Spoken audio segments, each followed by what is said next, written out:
Muy bien, tengan todos ustedes muy buenas tardes. Los saluda José Canales a nombre de abogaclass.com. El día de hoy tenemos el honor de presentar al doctor José Pablo Valdivia, quien nos va a brindar la conferencia El nuevo enfoque del modelo de educación jurídica del siglo XXI. El doctor José Pablo Valdivia Reynoso es abogado con maestría en el TEC de Monterrey, México, y cuenta con estudios de doctorado en el CEC de Jalisco, docente en pregrado y posgrado en universidades de Guadalajara, Jalisco, México, y en Arequipa, Perú, con más de 24 años de experiencia profesional. Además, él es autor de libros sobre pedagogía y didáctica jurídica. Dentro de ellos, el método de casos y los dilemas éticos aplicados a la enseñanza y aprendizaje del derecho.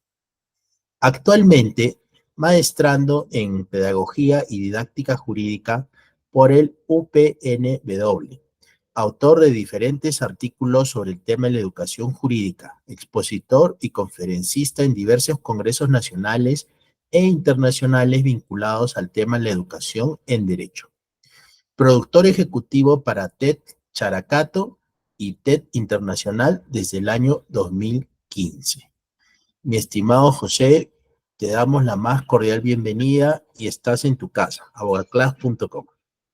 Gracias, mi querido José Tocayo.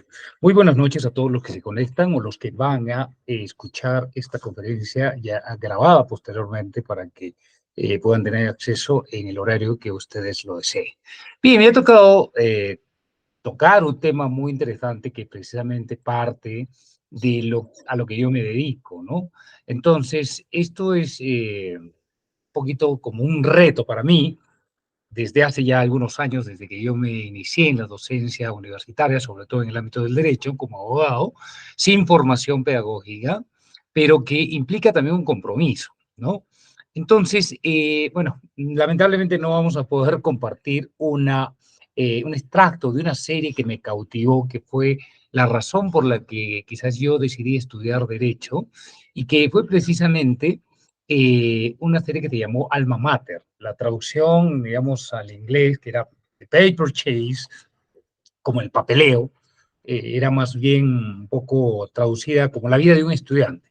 Los alumnos de la Universidad de Cambridge, Massachusetts, en los Estados Unidos. Esta es una serie que apareció en 1979 y duró casi cerca de 1986.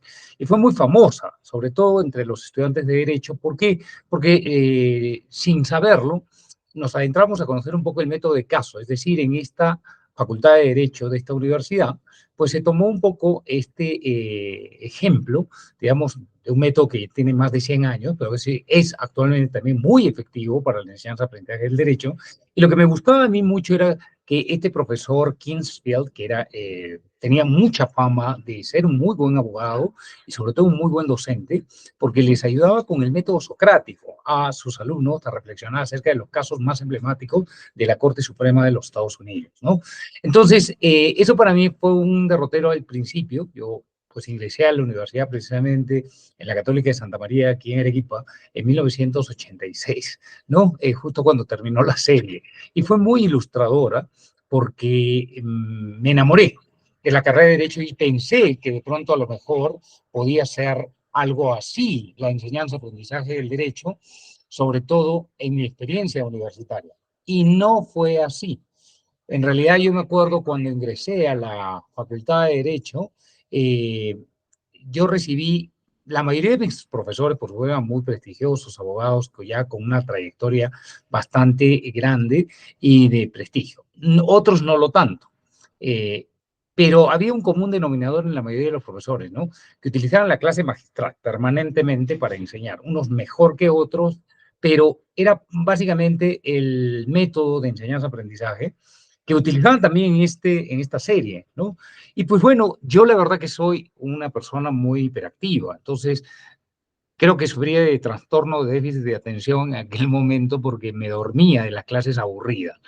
Entonces decía, bueno, es lo que hay y así tengo que acostumbrarme. Y tenía que trabajar y esforzarme doblemente porque tenía que atender por lo general 1 hora y media de clase, escuchando, un 20% participando, ¿no? Y en algunos en lo mejor de los casos, algunos trabajos en equipo, que no era lo mismo ser trabajo colaborativo, y las exposiciones orales, básicamente, ¿no? Y aprenderse la ley orgánica del Poder Judicial y las normatividades, etcétera. Era muy memorístico. Entonces, no tenía yo un método mnemotécnico para memorizar, entonces eso me afectó mucho porque yo no podía concebir la enseñanza-aprendizaje como la veía en mi realidad, contrastándola con esta serie, ¿no? Donde había mucha dinámica, mucha participación, a pesar de que este profesor era bastante, diríamos, tradicional, pero tenía una forma de llegar con el método socrático a los alumnos que captaba la atención y sobre todo sacaba lo mejor de los estudiantes.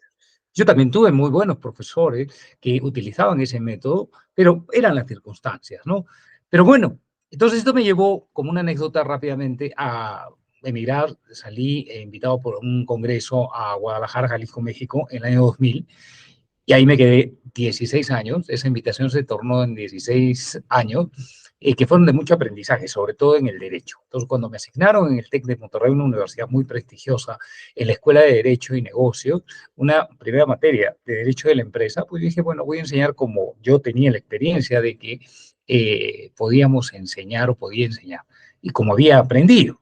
Y entonces, lamentablemente, fui el profesor peor evaluado. Recuerdo que me iban a quitar la materia y se la iban a dar a otro profesor porque habían profesores de Inglaterra, de Escocia, de Holanda, profesores colombianos, argentinos, de todos, una universidad muy cosmopolita y de mucho impacto, diríamos, internacional. Entonces decía, ¿cómo es posible que me van a dejar, me van a quitar la materia porque no sabía enseñar? Yo fui el profesor peor evaluado, no, ahora no lo recuerdo ahora como una anécdota, pero en aquel entonces era muy difícil de asimilarlo, ¿no? Y entonces me acuerdo, mi colega y amiga ahora, Delia Rosa Mosca, que era la directora, me dijo, me dio estas dos alternativas. Me dijo, o te quitamos la materia y te la damos a otro profesor, o te capacitas en metodología, en pedagogía y en didáctica. Nosotros tenemos el Centro de Desarrollo para la Enseñanza-Aprendizaje, ¿no? Es un programa que ellos tenían en todo el sistema de Monterrey, de los 32 campus que manejan, y la verdad que era muy bueno. Ahí empecé a conocer lo que era el método de caso, que me enamoró, el aprendizaje colaborativo, el aprendizaje basado en proyectos y muchas otras técnicas que hoy día suman cerca de 45. Y yo decía, pero ¿cómo no me enseñaron el derecho así? ¿No? Utilizando técnicas mnemotécnicas, utilizando también la vida real, los roleplay, etcétera, etcétera, ¿no? Y hablo ya de hace, pues yo estoy aquí retornado 7 años aproximadamente y he seguido continuando con la enseñanza, ¿no? Del derecho a nivel de posgrado y también a distancia, virtualmente, y a través de la Academia de la Magistratura hoy por hoy. Bueno, entonces, ¿por qué les hago este panorama? Porque quiero ahora sí aprovechar de presentar una diapositiva muy corta que quiero compartir con ustedes. Entonces, confírmenme si es que se puede ver, si la pueden visualizar, ¿sí? Sí, sí, correcto, José, sí se ve. Perfecto, José, gracias. Bien, quiero que los que van a ver este video, los que están conectados ahora, me digan a qué más o menos, si pueden hacerlo, no por el chat y José lo lee, o si no, como un trabajo individual, ¿de qué año creen ustedes que es esta imagen o la representación de esta imagen? ¿No? Pues es una imagen digital, de una iconografía. Pues es una imagen, miren, fíjese, si es que no sé si hay alguien que esté compartiéndolo. Perdón, José, Sí. la que estamos viendo es la de la conferencia. Me parece que es Ah, la segunda. ahora, A ver, pasa a la segunda, por favor. a ver, a ver. Ahora sí, ahora sí, ahora sí. ¿Pero está completa? Sí, sí, sí, sí, está completa. Una persona al centro, ¿no? En un Ya. trono. Sí, sí, está completa. Ok, perfecto. Entonces les decía, la pregunta era, ¿de qué siglo, de qué año creen ustedes que sea esta imagen? ¿Y qué representa?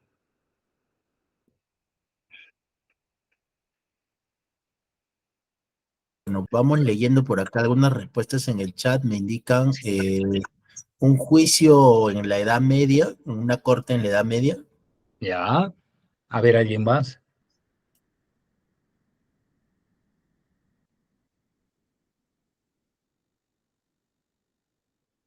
Por acá alguien nos puso la Santa Inquisición.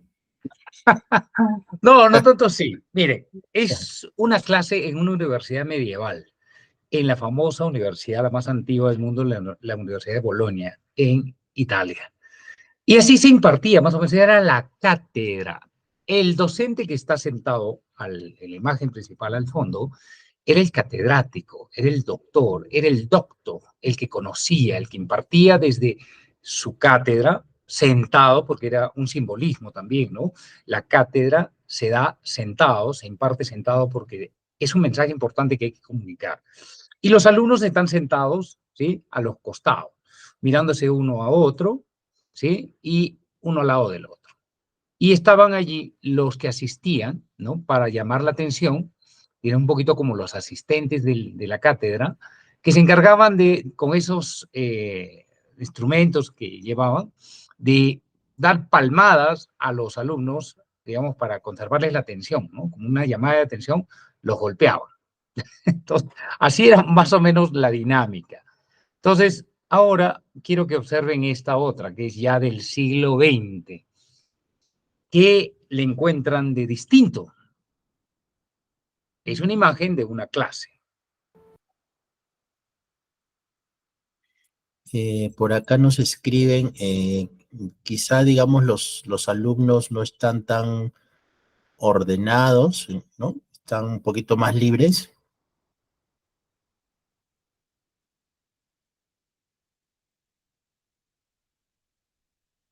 Y bueno, por acá también hay otro comentario, una posición más horizontal de docente-alumnos. ¿Ya? Bien, pero fundamentalmente es lo mismo.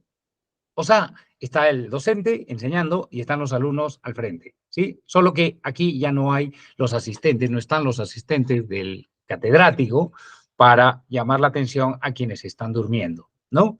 Y bueno, hay una pizarra, hay butacas o carpetas o escritorios un poco más modernos, pero en esencia pareciera como que no ha cambiado mucho, ¿no? Y bueno, no sé si han oído hablar de Ross, el primer robot que utiliza inteligencia artificial creado por la Universidad de Toronto en Canadá y que es un abogado robot que absuelve consultas, elabora proyectos de casos, de contratos, y hoy día seguramente el que menos está utilizando la inteligencia artificial y todas las aplicaciones para generar videos, para generar audio, para generar artículos de investigación, inclusive para hacer contratos o para hacer demandas. El Ministerio Público de Argentina ha utilizado, incorporado desde hace ya unos 5 años, un poco más, el proyecto Prometea de inteligencia artificial en la administración de las denuncias penales y el manejo de todos los expedientes penales, ¿no? Con un digamos, progreso y un beneficio de cerca del 90%, ¿no? En cuanto al tiempo, en cuanto a la resolución de algunas disposiciones fiscales, etcétera, etcétera. Entonces, hoy día también nosotros en el Perú lo hemos incorporado ya desde el año 2000, ¿no? Con el famoso expediente judicial electrónico, y hoy día se nos notifica por el correo, podemos presentar los escritos en forma digital, y pues ya inclusive en el Perú, no sé si en Cajamarca o en Ayacucho, me parece ya se utilizó la inteligencia artificial a fin de poder resolver un proceso en el ámbito de familia. Y bueno, hoy día también se habla en China que ya se están incorporando los famosos jueces robot, ¿no? Bueno, pero esto que tiene que ver un poquito con el esquema de los problemas de la enseñanza, lo que veíamos un poquito de esta conferencia, ¿no? El nuevo enfoque del modelo de educación jurídica del siglo XXI. En el año 2011, la UNESCO sacó un estudio informativo acerca de la educación en América Latina, la educación universitaria, y decía más o menos, esto sintetizaba, decía que tenemos nosotros un proyecto de educación en América Latina que efectivamente eh, corresponde a un enfoque, diríamos, del siglo XIX, de enfoque modelo educativo, con estructuras del siglo XX, de la década de los 70, para alumnos del siglo XXI. O sea, como que había un desfase, ¿ya? Entonces, esto que nosotros estamos observando acá y que pensamos que podría ser de pronto la panacea en términos, diríamos, de la novedad, la inteligencia artificial y todo lo que estamos señalando, ¿no? ¿Cómo se aplica, cómo se aterriza, diríamos, dentro del proceso de enseñanza-aprendizaje, sobre todo en el derecho? Albert Einstein decía que si evaluamos a todos los animales por su habilidad de trepar un árbol, el pez vivirá toda su vida pensando que es un inútil. Y ciertamente con esta frase nos invita a reflexionar acerca de no juzgar a las personas por sus habilidades en un solo ámbito, ya que cada persona tiene talentos, tenemos talentos y capacidades que de pronto a lo mejor no son consideradas en el proceso de enseñanza-aprendizaje. Y yo ahora estoy siguiendo una segunda maestría, 100% virtual desde Lima, de una universidad que se precia de ser muy tecnológica y que es de muy avanzada y demás. Y veo con un poco cierta desazón de que se ha trasladado el modelo tradicional, en términos generales, al ámbito de la virtualidad. Durante la pandemia ya lo habíamos vivido y no ha cambiado mucho. O sea, la participación del alumno sigue siendo, a ver, socráticamente, ¿no? O sea, se pregunta y a ver que alguien responda. Bueno, algunos otros utilizan Jamboard, utilizan EducaPlay, algunas otras aplicaciones para hacer más interactiva, y eso va a depender también un poco de la generación de docentes que tenemos, sobre todo en el ámbito del derecho. Los profesores o docentes de más de 60 años o 70 años que siguen enseñando, pues difícilmente van a adaptarse quizás a las nuevas tecnologías de enseñanza-aprendizaje. Los docentes actuales se adaptan mejor, pero no salen egresados de las facultades de Derecho con esas competencias para poder enseñar mejor, ¿sí? O con competencias pedagógicas y didácticas. Por eso esta tesis que yo voy a elaborar tiene como finalidad y la necesidad de cambiar el currículo de Derecho para incorporar la materia de pedagogía y didáctica jurídica, ¿no? Y desarrollar competencias profesionales pedagógicas en el egresado de Derecho, porque, y pasa en todas las carreras, el profesional que egresa a veces tiene que lidiar, claro, si a lo mejor trabajas en el Ministerio Público, en el Poder Judicial, en la Procuraduría o en una empresa estatal o privada en el área legal, pues quizás no vas a necesitar de ello, ¿no? Pero toda la vida es un aprendizaje. Pero si por A o B deciden invitarte a dar clases en la universidad o dar clases en la Academia de la Magistratura o dar una conferencia o dar un taller o lo que fuera, necesariamente vas a tener que compartir, ¿no? Los conocimientos. Y no solamente la educación se trata de eso, de compartir conocimientos, sino también desarrollar competencias integrales, ¿no? Bueno, entonces, ¿qué es lo que está pasando hoy día con el enfoque de enseñanza-aprendizaje del derecho en el siglo XXI y sobre todo desde la perspectiva de quienes egresamos alguna vez, los que egresan ahora y no tienen competencias pedagógicas ni didácticas porque no se nos enseña? Recién cuando entramos a dar una cátedra, pues vamos haciendo nuestros pininos y en automático, lo que he notado un poco de mis investigaciones es que tratamos de recurrir a la experiencia, a lo que hemos vivido, cómo nosotros aprendimos el derecho y cómo es que efectivamente lo podemos poner en práctica. Y eso es un laboratorio que puede resultar muy bien o puede resultar nefasto, ¿no? Porque los errores de los maestros, a diferencia de otras profesiones, se repiten en el tiempo. Y estoy seguro que todos podemos recordar profesores excelentes, pero también recordamos a profesores nefastos. Y hoy día las generaciones han cambiado. Los alumnos del siglo XX, los que pertenecíamos al siglo XX, no son igual que los alumnos del siglo XXI. Los jóvenes lo lograron, todos los que nos dedicamos a la docencia, ya sea en pregrado, posgrado o a nivel más avanzado, los profesionales han ido cambiando y las necesidades del mercado también. En el Perú, miren, existen, según la SUNEDU, cerca de 97 universidades licenciadas. Miren, 97. Y de las cuales 54 de estas tienen facultad o escuelas de derecho, tanto públicas como privadas. Existen 48 universidades con licenciatura denegada. O sea, nosotros después de Brasil, a pesar de nuestra población, éramos el segundo país que más universidades tenía, ¿no? Hoy día tenemos 145 universidades, de las cuales son 50 públicas y 95 privadas. O sea, todavía tenemos una brecha muy importante. Me refiero que 97 están licenciadas, pero teníamos 145 universidades, que era enorme. México es después de Brasil, o quizás ahí a la par, el que más facultades de derecho tiene. Tiene escuelas de derecho cerca de 2.000 y tantas. Claro, comparada con la población, ¿no? Que tiene 125 millones de habitantes y se abre cada 15 minutos una escuela de derecho. Y ese es un problema que también se está analizando desde la educación jurídica. Entonces, aquí viene esto. Yo he tratado de dividir un poquito esta conferencia en dos aspectos muy importantes. En las falencias que tiene hoy día el enfoque de enseñanza-aprendizaje del derecho en el Perú sobre todo y quizás un poco en Latinoamérica por la experiencia que tengo, y un poquito lo que se puede hacer, las propuestas que deberían hacerse. Entonces, pero no ser tan agotador porque esto también tiene que ver un poco con la atención que podamos tener, ¿sí? Y con lo que nos podamos quedar. Dicen los comunicólogos que de una conferencia, por lo general, en términos generales, nos quedamos con solo un 2%. ¿No? De todo lo que hemos hablado, y más si es muy auditiva, y la virtualidad a veces tiene esa limitante, ¿no?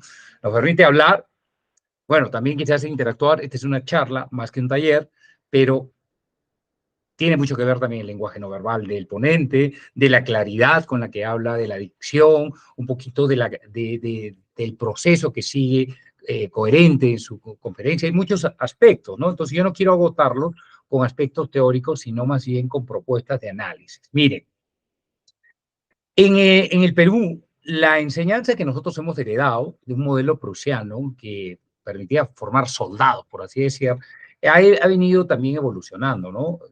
Para nadie es un secreto que nuestra educación siempre ha sido muy memorística y en el derecho ha sido muy magistral.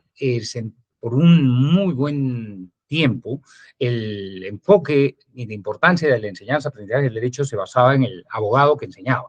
Tuviera o no tuviera experiencia docente, pero sí experiencia profesional en el ejercicio del derecho, público o privado, lo que fuera, pero tenía que tener prestigio, conocer su materia y pues invitarlo a estudiar, mejor dicho, a enseñar clases o a dictar clases, y no necesariamente como profesor a tiempo completo, porque los profesores a tiempo completo, lamentablemente, en la mayoría de las facultades de Derecho son mínimos, porque el docente no se dedica a tiempo completo a enseñar, porque o trabaja en el Poder Judicial, en el Ministerio Público, en la Junta Nacional de Justicia, o donde fuera y donde estuviera trabajando en juzgado, y como complemento también a su currículum da clases. Ya de ahí, de entrada, hay un problema, ¿no? Porque no hay una exclusividad, no se dedica a una exclusividad de la enseñanza, aprendizaje del derecho o la docencia universitaria como debería ser. Tendríamos que tener docentes a tiempo completo que se dediquen específicamente a enseñar, a aprender, a investigar y aportar desde la ciencia y desde el conocimiento, desde lo que hace la universidad. Pero lamentablemente no tenemos, es muy mínimo. Promedio habrá 3 o 4 o 5 profesores de planta en una facultad, dependiendo de qué universidad estemos haciendo referencia, si es público o privada, que pudieran dedicarse, ¿no? Las plantas, digamos, la planta de los docentes puede variar de 200 a 300 o 500 docentes de derecho, contratados la mayoría, ¿no? Bueno, este es un problema también. Yo veo que existen cerca de 7, digamos, deficiencias en el enfoque de enseñanza, aprendizaje del derecho en la actualidad. En principio, diríamos que hay un enfoque muy teórico y descontextualizado. Seguimos aprendiendo el derecho desde el derecho romano, con algunas variantes, ¿no? Y pasando un poco la historia del derecho, el derecho, digamos, romano-germánico, es el sistema que nosotros hemos heredado, y algo del derecho anglosajón, y pues bueno, estudiamos algo del derecho religioso de los musulmanes, ¿ya? Pero no nos interesa tanto ese sistema jurídico, sino el romano-germánico o el civil o el de codificación alemana, que es al que pertenece, ¿no?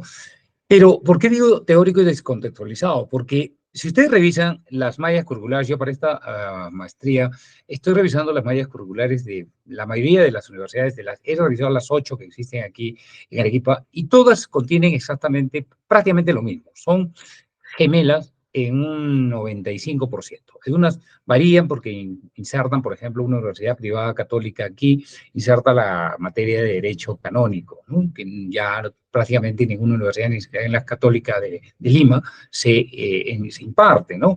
Bueno, y con algunas diferenciaciones, pero en términos generales se enseñan las tres ramas del derecho: el derecho privado, el derecho público, el derecho social y, claro, el derecho internacional, básicamente, ¿no? Civil, penal, forense, etcétera, etcétera. Todas enseñan lo mismo.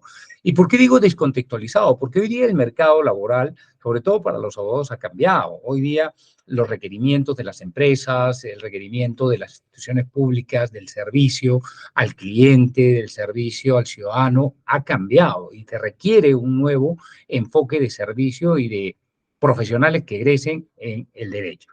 También existe otro elemento faltante, que es el poco énfasis que se hace en los cursos, digamos, o talleres prácticos o cursos selectivos relacionados con las habilidades blandas, ¿no? Las soft skills de las que hablaban los americanos: la inteligencia emocional, la resiliencia, la comunicación verbal, no verbal, el metalenguaje, el trabajo colaborativo, diríamos, la democracia, y valores que se tendrían que incorporar, porque hoy día, cuando uno sale, lo que más aprecian las empresas también es que uno sepa resolver problemas o que se anticipe a los problemas. Siempre nos han dicho que los abogados tendríamos que, pues, solucionar problemas. Mejor dicho, no tanto solucionar ahora, sino más bien prevenir esos problemas, ¿no? Y una empresa que contrate a un abogado que sepa prevenir problemas, o un cliente satisfecho que le ayuden no a enfrentarse al Poder Judicial, sino que resuelva por medios alternativos de resolución de conflictos, lo que fuera, su problema, pues va a estar más satisfecho. El tema también de cómo es que no se nos capacita en habilidades gerenciales para administrar los despachos o los estudios jurídicos, ¿no? O, digamos, el tema del compliance, que hoy día se está hablando tanto, que es también el cumplimiento de las normas, de las leyes.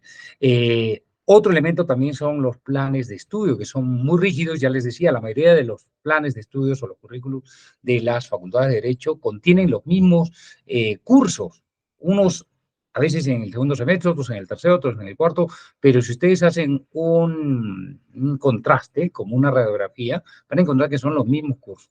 La carrera de Derecho tiene 6 años, por lo general, ¿sí? En el Perú, 6 años. Y el último, el séptimo, digamos, se da para las prácticas profesionales. Pero son los mismos cursos en términos generales, ¿no? Entonces, estos planes de estudio son rígidos porque siempre tiene que enseñarse uno después de otro, una materia después de otra. A veces no existe, como en los Estados Unidos, quizás, que el alumno puede escoger qué materias puede recibir o puede elegir, ¿no? Bueno, aquí existe algo similar, pero no. Si no tomas derecho uno, no puedes tomar derecho otro. Y así también hay cierta rigidez y la actualización de las temáticas, de los contenidos, porque las leyes en el Perú han cambiado muchísimo desde hace 50 años. Tenemos muchísima legislación, y es imposible que un abogado conozca todas las normatividades, ¿no? Y por eso se habla siempre de la especialización. Hoy día ha virado la tortilla. Hoy día el abogado tiene que saber de todo, también tiene. A mí me llega el estudio aspectos de familia, casos de civil, casos de penal, administrativo, notarial, registral, y no es que uno sea todólogo, sino que el derecho, el abogado, yo pienso que debe estar preparado para hacer frente a cualquier contingencia, ¿no? Hasta laboral. Tengo 2 casos de derecho laboral, y no es porque no tenga las competencias, porque puedo estudiar, y los estudios, y eso me da la oportunidad para poder actualizarme y poder hacer frente a cualquier reto. Sí es importante especializarse, claro que sí, tiene también sus características, porque uno puede resolver con mayor precisión. Pero considero yo, hoy día con las herramientas que tenemos de la inteligencia artificial y un poco la predisposición al estudio, el amor al estudio, porque el derecho se ejerce pensando, dice, y actuando, lo podemos hacer. Otro elemento también muy importante es que, bueno, ha cambiado también el acceso a la educación jurídica, porque hoy hay más mujeres que se dedican al derecho, a la profesión del derecho, que hombres, ¿no? Sobre todo en las facultades de derecho, si se dan cuenta, hay más mujeres que hombres, porque el derecho también es una ciencia de carácter social. Y las mujeres también, por una cuestión de género, pues tienden a escoger carreras de servicio social.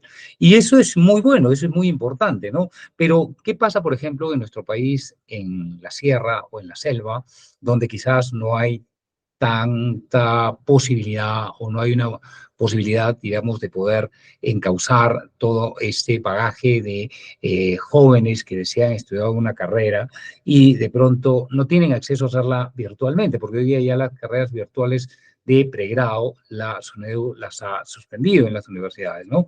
Y esto tiene mucho que ver con la conexión, con la tecnología que uno maneje y demás. Entonces, de alguna manera se limita ese acceso y también, como vuelvo a repetir, en la ciudad es mucho más fácil, pero hace falta un cambio paradigmático en la metodología de enseñanza-aprendizaje del derecho todavía.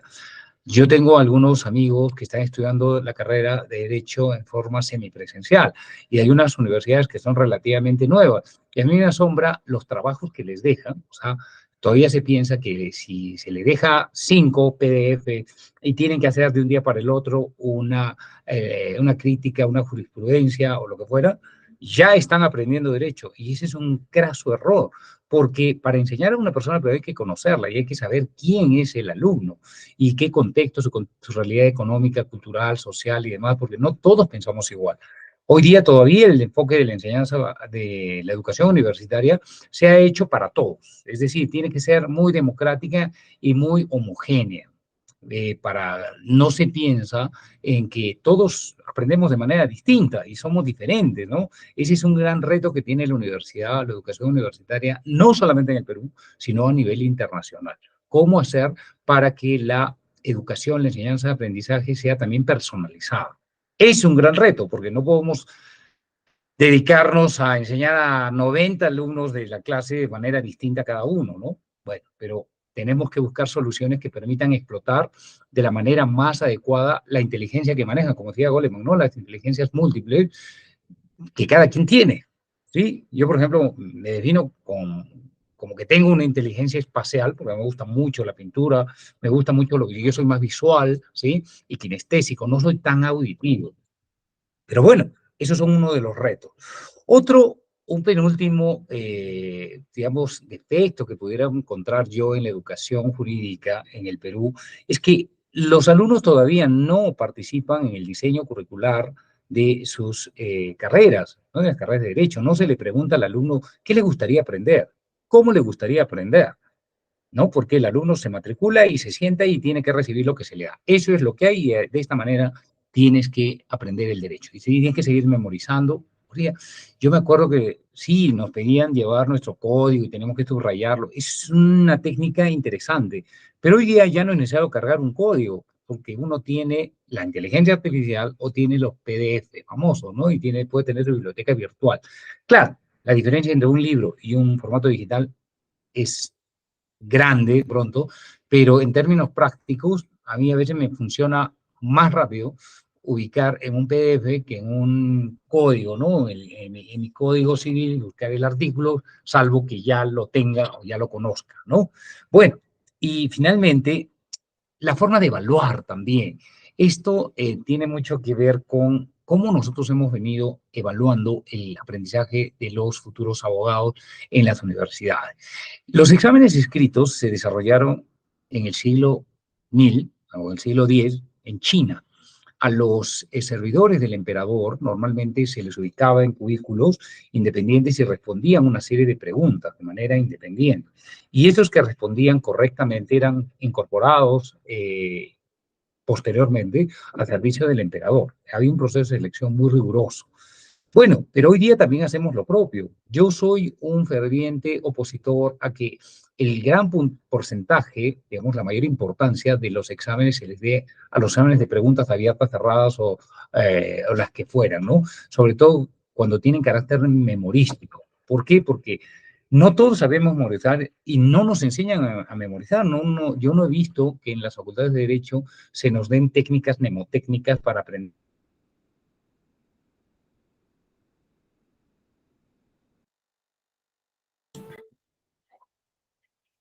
Aló, José. Parece que se me fue el audio. A ver, un momentito. A ver, ¿sí Ahora me sí te escuchan? escuchamos, te escuchamos. Ok, Sí, sí. Un favor, claro. Sí, tal vez si ya no tienes diapositivas, podrías dejar de compartir. ya. Excelente, Ok, gracias. déjame dejar de compartir. Ya está. Sí, ahora sí, quizás ojalá que ya no se vaya el audio. Bueno, entonces, para ir también, básicamente ya terminando, la forma de evaluar, decía, mientras versus el ejercicio del conocimiento. A ver, ¿salimos de la universidad sabiendo, ya ejerciendo el derecho? Yo creo que todavía no. Se busca que el alumno haga las prácticas famosas, que no, esto no es novedad, siempre se han hecho, pero el derecho se va a aprender, yo estoy seguro, en la práctica. Un 100%, un 90% se va a aprender en la práctica de la vida real. Y eso, lamentablemente, lo tenemos que aprender no en la universidad, sino después. Lo ideal es que se aprenda en la universidad, o por lo menos que tengamos un mayor acercamiento. Por eso, hago un paréntesis, cuando en muchas facultades de derecho se habla del método de casos, y no se utiliza el método como debe ser. Yo tengo un libro que escribí precisamente sobre el método y cómo enseñar y cómo escribir casos legales, ¿no? A veces me encuentro con docentes que utilizan jurisprudencia, ¿no? Los fallos del Tribunal Constitucional, de la Corte Suprema, casaciones, etcétera, etcétera, y las utilizan y dicen, lean este caso. Y no es un caso, porque en realidad los magistrados no tienen la finalidad de elaborar o resolver sus casaciones, sus acuerdos plenarios, sus sentencias, con un fin pedagógico. No, tienen un fin jurídico, ¿no? Resolver una controversia finalmente. Entonces, si el docente no traduce esto para que el alumno lo pueda comprender, es decir, como yo te voy a invitar a una parrillada, pero qué diferente es que yo te dé la carne cruda, con las papas crudas para que te las comas, a que yo te la sazone, te la prepare y te ponga las papitas cocidas con tu verdurita. Va a ser distinto, te la vas a comer. De otra manera, no te la vas a comer. Entonces, hay un grave error, o inclusive a veces cuando utilizan casos y son problemas. Los casos siempre tienen que ser reales. El aprendizaje basado en problemas se da con supuestos, con hipótesis, ¿no? O sea, si Juanito compra una casa y esta casa no está inscrita, bueno, es un ejemplo válido, pero no es un caso real. En casos reales con nombre y apellido, con una cronología de hechos, con circunstancias propias que se vivieron, sobre eso tiene que analizar. Bueno, eso hablando de ese método. Pero bueno, entonces creo que también tenemos que buscar nuevos modelos de evaluación y de participación del estudiante. Hoy día se habla de la evaluación, de la autoevaluación, perdón, de la coevaluación, y tiene que participar el alumno. Es justo que el alumno participe también en su proceso de calificación. Y eso va a ayudar a formar también valores, ¿no? Que el alumno sea honesto, que el alumno también trabaje esta parte de autocrítica. Y por supuesto, hay que todavía un paréntesis sobre el papel que tiene también la enseñanza-aprendizaje del derecho en la investigación, que eso hablaremos ya más adelante de esta segunda y última parte, que sería un poco las propuestas. Estos son los aspectos, estos 7 puntos que acabo de mencionar, me parece que son los que diagnostican un poco cómo está la educación jurídica. Hay muy buenas universidades en el Perú, no lo dudo, sobre todo en el ámbito privado y también público, por supuesto, pero que sacan abogados, digamos, que repiten un mismo patrón, quizás solamente incorporando las tecnologías de la información, pero son patrones de formación profesional desde hace 60 años, 70 años, 90 años o 100 años, ¿no? El abogado tiene que conocer, se cree que el abogado tiene que conocer las leyes, tiene que memorizarlas y tiene que dedicarse a pelear, a litigar. Pues cuando ya sabemos que el mercado laboral hoy día te permite trabajar en legal tech, en compliance jurídico, en finanzas, en el sector privado, público, la construcción, la minería. El mercado laboral de los abogados es la 4ª profesión más requerida en el Perú. O sea, el mercado laboral hay, ¿sí? Porque mientras hayan broncas, conflictos, imagínense, hasta el 2023 habían 3,5 millones de expedientes acumulados en el Poder Judicial a nivel nacional. Aquí en Arequipa somos 15,000 abogados, imagínense, y la población es de, no llegamos a los 2 millones de habitantes, entonces también hay una sobrepoblación, hay una competencia, y es bastante complejo. Esto tiene que ver mucho con el mercado laboral. Bien, ¿cuáles son los nuevos enfoques y los modelos educativos que hoy en el siglo XXI se requieren para las facultades de Derecho? En principio, tiene que haber un enfoque práctico y contextualizado. O sea, la realidad que vive el Perú no es la que vive Colombia, no es la que vive Argentina o en Europa o en Asia o en África. Nosotros tenemos una realidad que tenemos que cambiarla. ¿Y cómo se cambia? Ustedes verán cómo se maneja el Congreso de la República, quiénes son los congresistas, quiénes son los que hacen las leyes, ¿no? O sea, Puede ser un vendedor ambulante, un barrendero que llega a congresista y que tiene que hacer leyes. Ustedes me dirán si tiene las competencias para poder elaborar leyes, legislaciones. Sí, pueden aprender, pero lo que vemos en nuestro Congreso es de que no es así. Entonces, y no solamente aportar leyes, sino también hacer leyes, digamos, que sean prácticas en la vida real, que se efectivice en un cambio de paradigma societario.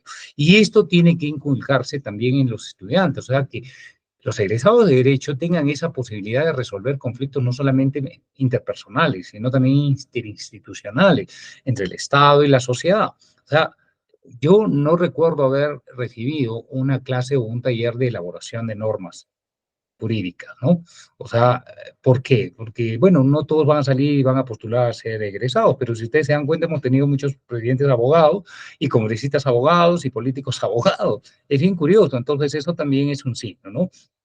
Otro elemento importante que tiene que cambiar son el desarrollo de las habilidades transversales. Es verdad que el abogado tiene que ser una persona leída, culta, también tiene que conocer de política, de deporte, de arte, lo que fuera, pero como les decía, o sea, ¿qué pasa hoy día con las necesidades y la necesidad económica que tenemos actualmente? Si un egresado le llega un caso de familia y después un caso civil y después un caso penal, y le dicen que con esto, bueno, le van a pagar promedio unos 10.000 soles por cada proceso, entonces va a decir, no, yo solamente soy penalista y solo voy a tomar el caso penal.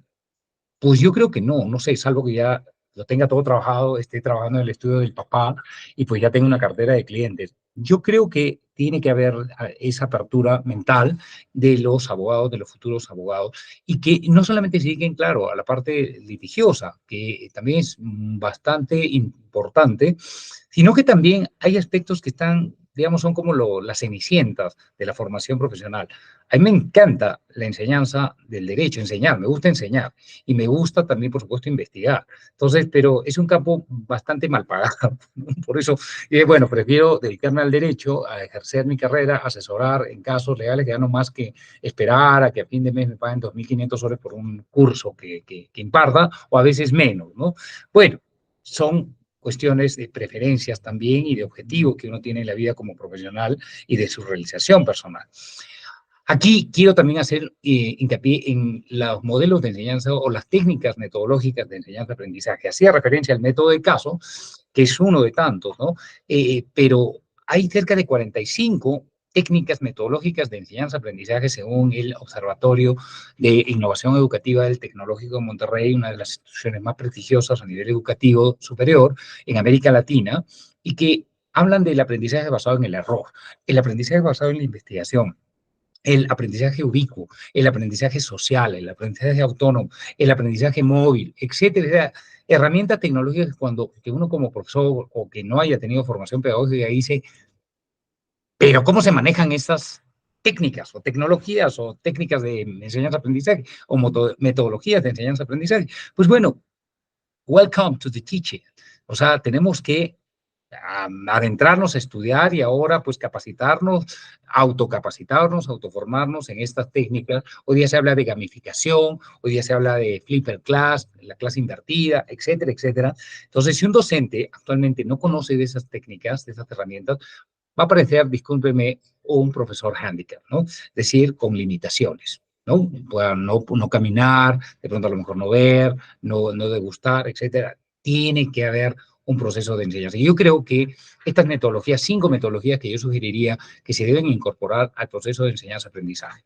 El aprendizaje basado en la investigación, que no solamente diga, a ver, investigue. No, hay que enseñar metodología de la investigación práctica, porque los cursos de metodología de investigación que hemos recibido en las universidades, en las facultades de Derecho, han sido pinceladas y muy teóricas. Por eso cuando egresa el estudiante, y no solo de Derecho, dice, ahora, ¿qué voy a investigar? ¿Cómo me voy a graduar? ¿Cómo voy a hacer un trabajo de investigación para la maestría? Entonces tiene que recurrir a alguien para que le enseñe metodología de investigación, porque en la universidad eso no le sirvió de nada. Investigar con artículos de investigación, hacer casos de investigación. Otra herramienta es el aprendizaje basado en casos. Los casos para mí se me hacen fundamentales, los dilemas éticos también, que son una suerte de casos que tienen que ser reales, pero tienen una estructura, una metodología. Por favor, que siempre revélense cuando les digan caso y les presenten una sentencia o un expediente judicial. No es un caso, tiene la apariencia de un caso, pero un caso tiene una con formación pedagógica, metodológica, que el que elabora el caso tiene que pensar en que esa historia jurídica, ese problema jurídico, se tiene que traducir a un modelo de enseñanza-aprendizaje para que el alumno lo entienda, ya sea que esté en primer semestre o que esté en tercer año o que esté ya egresando, porque el grado de dificultad no es el mismo. Otra técnica muy importante es el aprendizaje colaborativo. Aquí yo también he tenido bastante sinsabor cuando nos dicen, bueno, van a hacer trabajos colaborativos. Y no nos dicen, sí nos dicen en qué consiste, pero nos dicen cómo lo vamos a hacer, o sea, qué función vamos a tener cada uno de los 5 integrantes o de los 6 integrantes. Entonces nos tenemos que poner a hacer trabajos en equipo. O sea, tú haces esto, tú haces lo otro, y hasta el día de hoy, por ejemplo, en esta maestría hacemos así, o sea, virtualmente, porque hay alumnos de Lima, de Trujillo y demás, y entonces no nos queda más que asignarnos, repartirnos y creemos que ese es un aprendizaje colaborativo cuando no lo es. Será un trabajo en equipo. El aprendizaje colaborativo tiene que ver un poco con las funciones que se le da a cada uno de los alumnos y eso lo tiene que hacer el docente. Y también tiene que evaluarse ese trabajo, no solamente decirle, ya, 19 a todos. No, sino tiene que haber una retroalimentación. Está también el aprendizaje basado en los debates. El debate siempre ha sido en el derecho una herramienta fabulosa para desarrollar competencias de argumentación jurídica. Está el aprendizaje basado en la jurisprudencia, sí. ¿Cómo podemos analizar una jurisprudencia, pero desde lo pedagógico y desde lo didáctico?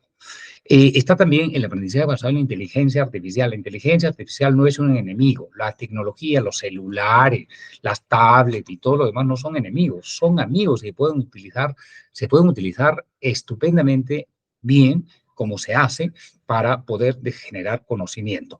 Entonces, esto y hay otras, el aprendizaje basado en el error. Yo también estoy, digamos, discutiendo mucho con que a veces en nuestras sociedades, en nuestra realidad latinoamericana, somos muy intolerantes a equivocarnos. No nos queremos equivocar y el error nos frustra.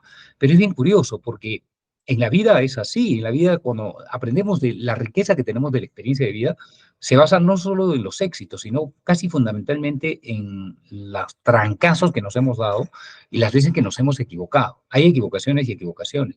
Las universidades asiáticas están utilizando este modelo de enseñanza-aprendizaje para corregir algunas percepciones de los estudiantes, ¿no? Que piensan que en la vida triunfar es no equivocarse nunca, ¿no? Al contrario, porque el error tiene un fin pedagógico también y didáctico. Pero bueno, nuestras realidades culturales latinoamericanas todavía no lo incorporamos porque pensamos de que no se puede aprender más que el error lo siguiente, no te que vuelvas a equivocar.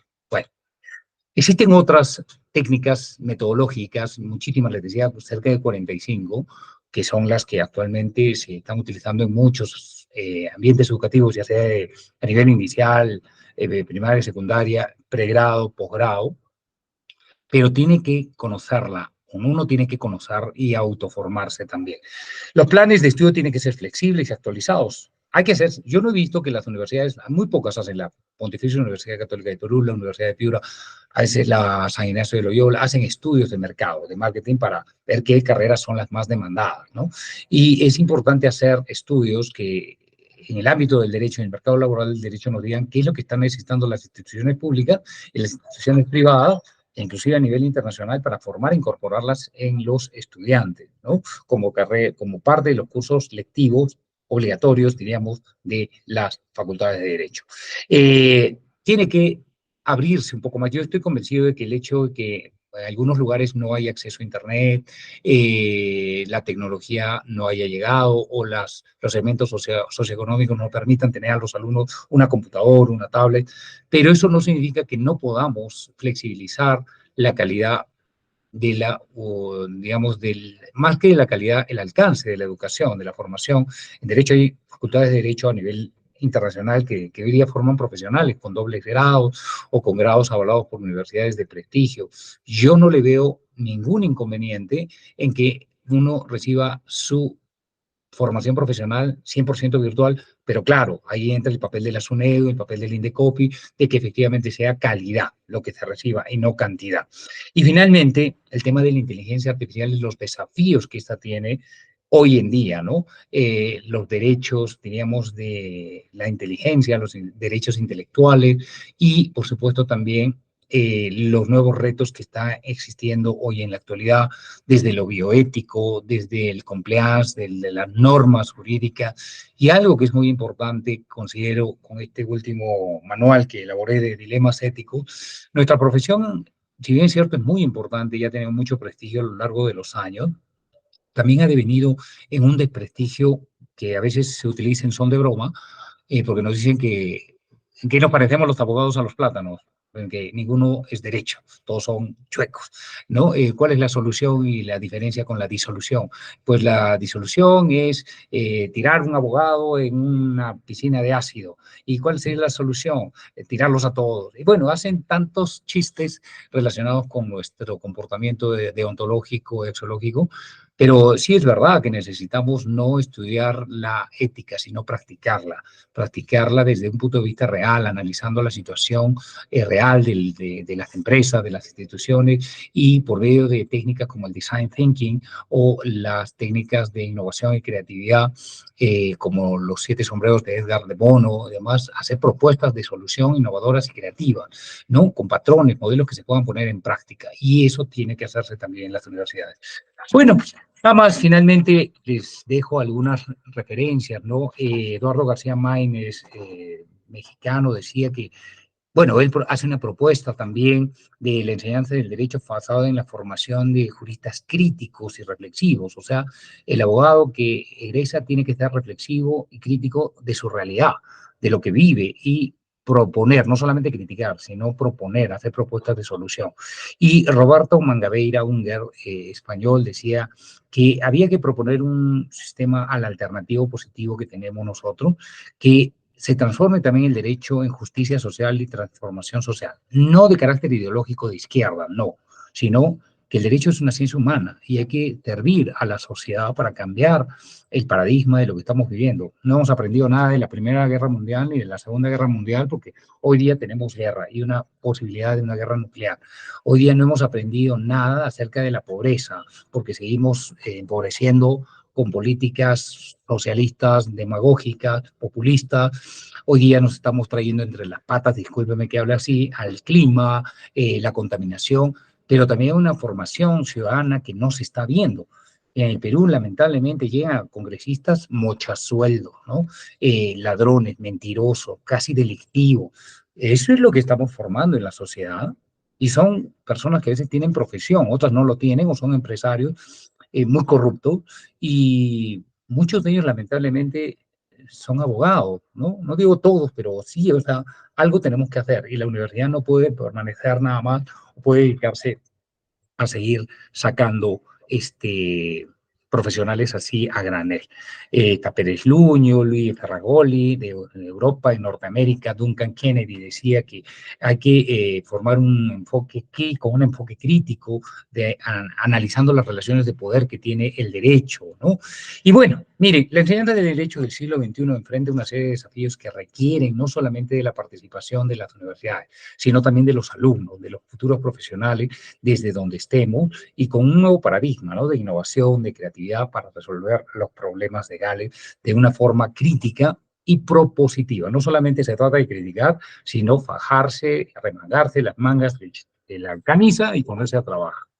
Bien, básicamente pues les dejo una frase que también decía Albert Einstein, que me encanta citarlo, señalaba y decía que la educación es lo que queda después que uno ha olvidado todo lo que ha aprendido en la escuela.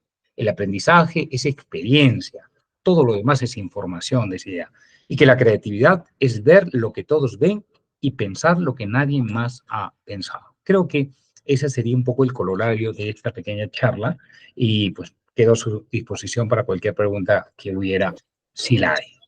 Gracias, José. Muchísimas gracias, mi estimado José, y definitivamente una charla, una conferencia, una conversación por demás didáctica y excelente. Sí, efectivamente, tenemos algunas preguntas que te las voy haciendo llegar. Acá, la primera dice, ¿algún día crees que la inteligencia artificial logrará reemplazar al abogado humano? ¿Y cuándo crees que ocurra ello?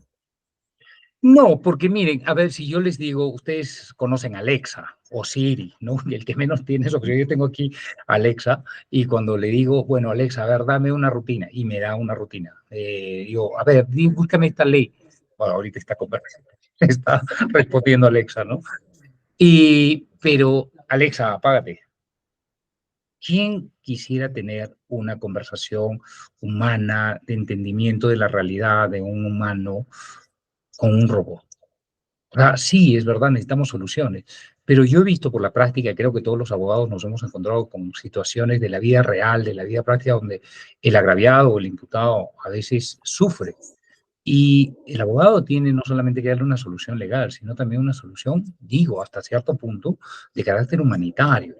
Entonces, sí, hay problemas que van a ser resueltos por la inteligencia artificial, pero quien finalmente creó esa inteligencia artificial ha sido el hombre. Pero yo estoy seguro que un juez nos puede dar una solución práctica, técnica, pero quizás no va a solucionar los problemas de fondo de una persona. Y yo he tomado y todo, tengo casos de familia donde cómo atender cuando una persona viene con un problema de una denuncia maliciosa o a veces un reclamo justo y necesario para sus hijos, de una madre que está reclamando por años una pensión alimenticia y que el robot le diga, nomás tienes que presentar una demanda y tienes que hacerla así, mira, ahí está, y la presentas en el Poder Judicial. No, yo creo que tenemos que humanizar el servicio jurídico y eso nunca lo va a hacer una máquina. Excelente respuesta. José, la siguiente pregunta dice, con referencia a lo que indicaste de la educación memorística y magistral, ¿hacia dónde deberíamos pasar y cómo debería ser ese tránsito? Bien, mira, yo la experiencia que yo tengo es que si a mí me hubiesen enseñado, por ejemplo, con técnicas mnemotécnicas como la analogía, ¿no? Por ejemplo, aprenderme los artículos de memoria, a nosotros nos hacían repetir, nos decía el profesor, el docente, el abogado que nos enseñaba la ley orgánica del Poder Judicial, tienes que repetir 7 veces cada artículo. Así decía, tienes que memorizártelo, te lo tienes que comer, te la tienes que comer la ley orgánica, pues después el código procesal civil, después, y yo decía, no, imposible, yo no me voy. Creo que hasta el día de hoy no hay ningún ser humano, ningún abogado peruano que se sepa todos los 5 capítulos del Código Civil, los preliminares, etcétera. No, no los hay. Recordamos como que quizás el mejor conocerá 500 artículos, digamos, pueda repetir de cualquier legislación. Estoy siendo muy bondadoso. Yo creo que necesitamos técnicas para memorizar. Por ejemplo, hay una técnica que me encanta, que me gusta mucho, es relacionarla con la vida práctica. Por ejemplo, ¿no? Mi fecha de cumpleaños. Me recordaba, por ejemplo, el número de mi password, ¿no? Y así vincular con los números y un poco con el trasfondo, las palabras, inclusive aprender a dibujar lo que quiere decir un artículo. Y es así como yo más o menos he aprendido a memorizar algo, pero creo que la memorización no es útil prácticamente, pero como decía este Paper Chase, ojalá que puedan ver la serie, está en YouTube, decía, no les va a servir de nada memorizar la ley, porque cada día los retos y los hechos, las relevancias jurídicas, los acontecimientos son distintos. Y lo que hoy día sabes no te va a servir quizás para resolver un problema el día de mañana. Entonces, la memorización tiene un fin didáctico, sí, y es útil, sí, pero a la hora de la hora, cuando hay que resolver un problema, tienes que verlo de diferentes ópticas, no solamente con los números o con el artículo, sino también con la diferencia o con la posibilidad de resolver de otras maneras, ¿no? Un problema determinado. Gracias. Por aquí hay otra pregunta. Con respecto a las habilidades blandas, ¿cuánto debería empezar en las mallas curriculares del 100% de los cursos de derecho en general? Yo creo que tendrían que, bueno, sin ánimo de exagerar, pero creo que tendrían que tener el mismo peso, es decir, un 50 y 50. ¿Por qué? Porque todos nos hemos topado alguna vez con, no solamente con abogados, ¿no? Con magistrados, con fiscales prepotentes, ¿no? A veces inclusive corruptos. No digo que todos lo sean, no quiero afirmar eso, pero nos hemos encontrado con abogados, que es así, hay un perfil profesional, ¿no? El abogado más tranza, como decía en México, el que no tranza no avanza, el abogado más tiburón, más colmilludo, ¿no? El que conozca más formas de torcer la ley, de alargar los procesos, él es el mejor. Y es un paradigma negativo. Necesitamos precisamente cambiar ese modelo de enseñanza, aprendizaje, implementando las habilidades blancas de comunicación, comunicación efectiva, de storytelling, de utilizar las normas jurídicas, pero también con una suerte de sinergia, de empatía, para ponernos también en los zapatos de la otra persona. Y hoy día con el problema de salud mental que tenemos, José, y se lo digo a los estudiantes y demás, en el Perú, que es crítico. Aquí en el Perú, en Arequipa nada más, se han suicidado 27 personas del puente de Chilina hasta el año pasado. Y de verdad que es un problema que no estamos redimensionado. Nosotros hemos hecho un aporte a un congreso este año del CEA de Monterrey, en Nuevo León, del Centro para la Enseñanza y Aprendizaje del Derecho en Monterrey, sobre una investigación que hicimos acerca del problema de la salud mental y cómo esto afecta al el proceso de enseñanza-aprendizaje del derecho. Y de verdad que nos hemos quedado asombrados cómo el estrés, cómo ¿cómo se llama? El pesimismo, o a veces también las ideas suicidas, el desánimo, el desaliento, la falta de autoestima, etcétera, están provocando que los alumnos no den todo su potencial. Los problemas políticos, la delincuencia, la situación económica, eso cala también en la formación del estudiante y del docente, porque a veces pensamos que el profesor no, discúlpenme lo que voy a decir, no hace pipí ni hace popó. No, pensamos que el docente no se enoja, no lo engaña, no le ponen el cuerno. El abogado también, aunque sea magistrado de la Corte Suprema, también sufre, también se enoja, también lo engaña, también a lo mejor tiene una orientación sexual diferente. No, hay de todo. Entonces, no sé por qué a veces pasa que en nuestra profesión de derecho tenemos que formar abogados que tengan un perfil así de traje y corbata impecable y que sepan responder preguntas de las leyes. Y ya está. No, pues somos seres humanos. Y esto tiene que cambiarse y tiene que incorporarse esta competencia con una importancia fundamental, porque quien no es buena persona en la vida jamás va a ser un buen profesional. Tenemos que aprender a ser buenas personas primero, buenos ciudadanos, para después ser buenos profesionales. Perfecto. Mi estimado José, nos preguntan también dónde podrían contactarte para una asesoría legal o invitación a eventos académicos. Bien, yo soy muy activo en las redes sociales, así que me pueden encontrar en LinkedIn, en Facebook, en TikTok, en Instagram, en Twitter, en la mayoría de las redes sociales. Me buscan como Pablo Valdivia o José Pablo Valdivia Reynoso. Tengo modestamente bastante información ahí en internet. Tú le pones José Pablo Valdivia Reynoso en Google y te va a desplegar un poco de todo lo que yo he tratado de ir haciendo. Pero les doy sin problema mi correo electrónico, jpvr2503@gmail. El estudio también tiene una web en internet, o buscan el estudio jurídico Valdivia Reynoso. Mi teléfono es el 987-616-562. Tú lo tienes, con toda libertad lo pueden compartir y quedo a su disposición para lo sucedido en lo que se pueda colaborar. Muchísimas gracias, mi estimado José. De repente tus palabras de despedida y desde ya comprometerte a nombre de la comunidad de abogaclass.com a que nos puedas acompañar en una nueva oportunidad en una conferencia. Claro que sí, yo felicito esta iniciativa porque que es curioso, ¿no? Que en el derecho casi todo es muy formal, ¿no? La mayoría de las capacitaciones que se dan en el ámbito del derecho civil, derecho penal, las nuevas reformas, ¿sí? Hoy día que se habla mucho del tema de la corrupción de funcionarios y demás, pero muy poco abordamos estos temas de la pedagogía, de la didáctica, de la inteligencia emocional, de la resiliencia, de la salud mental, jurídica, etcétera, etcétera, que sería bueno hacer. No más les dejo una frase de Freire, el pedagogo brasileño, que decía, la educación no va a cambiar el mundo, la educación va a cambiar a las personas que van a cambiar al mundo. Y tenemos una buena formación jurídica que no solamente se base en la norma, sino también en la realidad social, en el juicio crítico, en la argumentación y la propuesta de solución, creo que vamos a tener una sociedad mucho mejor. Muchísimas gracias, José. Siempre bienvenido a tu casa, abogaclass.com. Bien, amigos, Gracias. estamos concluyendo la conferencia del día de hoy. Invitarlos siempre a que nos visiten en nuestra página web www.abogaclass.com. Ahí pueden ver las próximas conferencias y eventos que estamos por realizar. También seguirnos en nuestras redes sociales. La conferencia de José va a estar colgada en nuestro canal de YouTube, Abogaclass, y en LinkedIn y Facebook. Bien, un fuerte abrazo para todos y hasta pronto. Cuídense mucho. Gracias.